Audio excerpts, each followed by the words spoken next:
آپ صلی اللہ علیہ وسلم نے ارشاد فرمایا ان الصدق یہدی الی البر،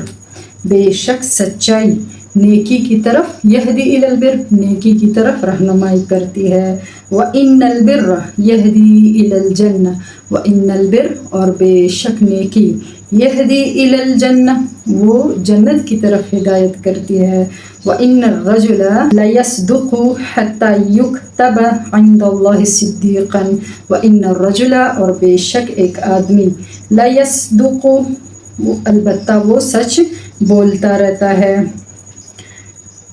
حتی یکتبا یہاں تک کہ وہ لکھ دیا جاتا ہے، عند اللہ صدیقا اللہ کے ہاں سچا، ایک آدمی سچ بولتا ہے اور یہاں تک کہ وہ اللہ کے ہاں سچا لکھ دیا جاتا ہے، وَإِنَّ الْكَذِبَ یہدی الی الفجور، وَإِنَّ الْكَذِبَ اور بے شک یہ جو جھوٹ ہے، یہدی الی الفجور یہ فجور یعنی گناہوں کی طرف ہدایت کرتا ہے، گناہوں کی طرف رہنمائی کرتا ہے، وَإِنَّ الْفُجُورَ اور بے شک گناہ،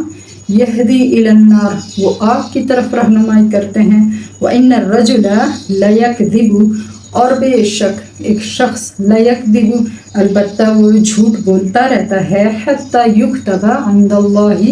کذابا یہاں تک کہ وہ لکھ دیا جاتا ہے اللہ کے ہاں جھوٹا۔ یعنی یہاں اس آیت میں یعنی اس حدیث میں ہمیں سچائی کی ترغیب ملی کہ سچ بولنا چاہیے ہمیشہ، کیونکہ وہ ہر بھلائی کا سبب ہے،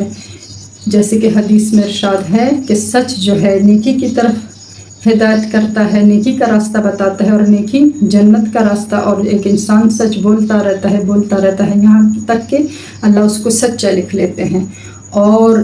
جھوٹ بدی کا راستہ بتاتا ہے، اور بدی گناہوں اور گناہ جہنم کی طرف لے جاتی ہے، اور ایک انسان جھوٹ بولتا رہتا ہے یہاں تک کہ اللہ کے ہاں وہ جھوٹا لکھ دیا جاتا ہے۔